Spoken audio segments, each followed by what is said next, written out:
வணக்கங்க. இது நம்ம ஆந்திரா சமையல் என்ன பார்க்க போறோம். பீரக்காய பப்பு. அதாவது பீர்க்கங்கா பருப்பு. இது எப்படி வாங்க பார்ப்போம். பீர்க்கங்கா கூட்டு பண்றதுக்கு நான் இன்னைக்கு 200 கிராம் பாசிப்பருப்பு எடுத்துட்டு இருக்கேன். தோல் எடுத்து வச்சுருக்கேன்.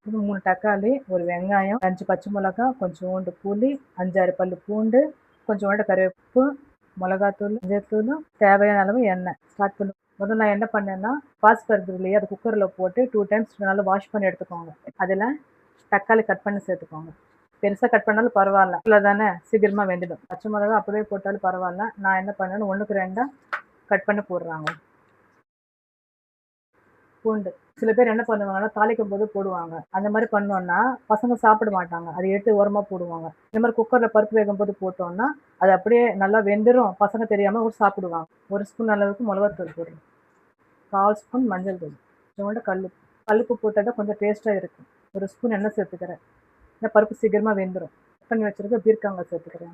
இப்போ டம்ளர் தண்ணி ஊற்றுறேன். ஏன்னா பீர்க்கங்காய்லாம் நிறைய தண்ணி இருக்கும் இல்லையா, அதனால நம்ம டம்ளர் தண்ணி சேர்த்துக்கிறேன்.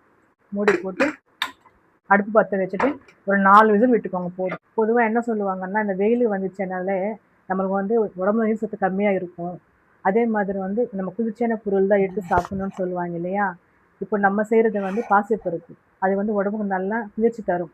அதே மாதிரி பீர்க்கங்காவு கூட அது நல்லா நீர் சத்து இருக்கும் இல்லையா, அது 2மே உடம்புக்கு நல்லது. நீங்களும் வேலை காலத்தில் பசங்க இந்த மாதிரி செஞ்சு கொடுத்தா அவங்களுக்கு கொஞ்சம் ஸ்ட்ரென்த்தாக இருக்கும். இந்த வெயிலுக்கு சோர்வை இல்லாமல் நல்லா ஆரோக்கியமாக இருப்பாங்க. நல்லா ப்ரெஷர் போச்சு இல்லையா, குக்கர் மூடி திறந்து பார்ப்போம். வெந்துச்சு பாருங்க. இது சும்மா இப்படி கரண்டி வச்சாலே திருப்பிட்டாலும் நல்லா மசிச்சிடும். பருப்பு ரொம்ப திக்காக இருக்குல்ல, அது நான் என்ன பண்ணுறேன்னா டம்ளர் தண்ணி எடுத்து ஊற்றுறேன். நல்லா கலக்கிடுங்க. அடுப்பு பற்ற வச்சுட்டு கலாய் வச்சுக்கோங்க. எண்ணெய் சேர்த்துக்கோங்க. எண்ணெய் சூடாகட்டும். 1 ஸ்பூனு கடுகு உளுந்து சேர்த்துக்கோங்க. கடுகு பொரிச்சது, வெங்காயம், கொஞ்சோண்டு கருவேப்பிலை, ஒரு காஞ்ச மிளகாய், கொஞ்சம் பெருங்காயத்தூள். இது நம்ம அப்படியே பருப்புள்ள சேர்த்துக்கலாம். ஒரு வாட்டி நல்லா கலந்துட்டு அடுப்புல 1 நிமிஷம் வேங்க.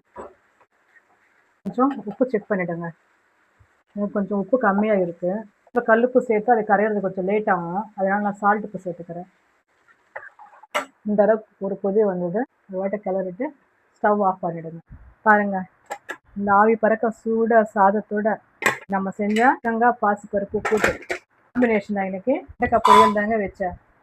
பார்த்தீங்களா, ரொம்ப ஈஸியாகவும் செய்யலாம், ரொம்ப குயிக்காகவும் செய்யலாம். நம்ம செஞ்ச பீர்க்கங்காய் கூட்டோட இது வச்சு சாப்பிட்டாலும் சூப்பராக இருக்கும்.